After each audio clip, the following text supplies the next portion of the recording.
Let's talk a little bit about the open source movement.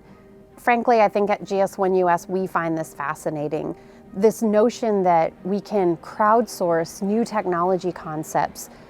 by leveraging the best in people who have ideas that they want to bring to a collaborative space. And so as you look at things like open source communities, GitHub, I think the work that the Linux Foundation is amazing, IBM's acquisition of Red Hat, right? These are all indicators that there is a groundswell of support for the open source way of thinking and open source ecosystems. So at GS1 US, what we've been doing to get involved in the open source community,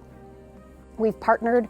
with our team at the GS1 Global Office, who is taking GS1 standards and making them available in open source repositories.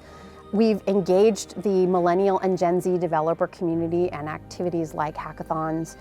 Most recently, we did one in the US called the GS1 US Traceathon. It was really exciting to partner with college students and young professionals to see what kinds of incredible technologies they have, ideas they have, where they can take a concept they're thinking of and how that translates to code, embed unique GS1 identification numbers, embed unique GS1 messaging standards around supply chain information and physical events and product movement, and come up with creative solutions ranging anywhere from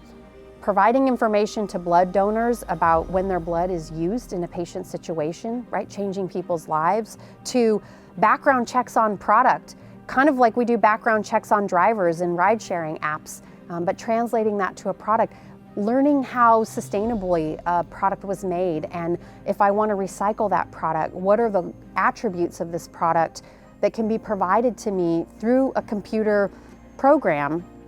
so that I don't have to guess, is this recyclable? Could I reuse this in a different way? Is this an authentic product that I would want to buy on a reseller marketplace? So as we move into a world where technology adoption cycles are increasing and people's willingness to contribute the code that they write, developers and the software solutions that they come up with, into an open source community, what we find is that gets enriched, it gets improved, features get added more quickly, and we all move toward a world where, you know, at GS1 we like to say that we build collaboration to allow companies to compete, but standards are only as good as the technology that enables them. So we've embraced the idea of this open source community, and we strongly encourage technology teams from GS1 US member companies to get on the bandwagon. We strongly encourage universities in their computer science or data science programs and the students that are there to get a foundational understanding of GS1 standards. Our goal is to accelerate the availability and the adoption of standards so that technology can actually do all of the amazing things it promises to do to bring about better business outcomes, consumer delight, and patient safety.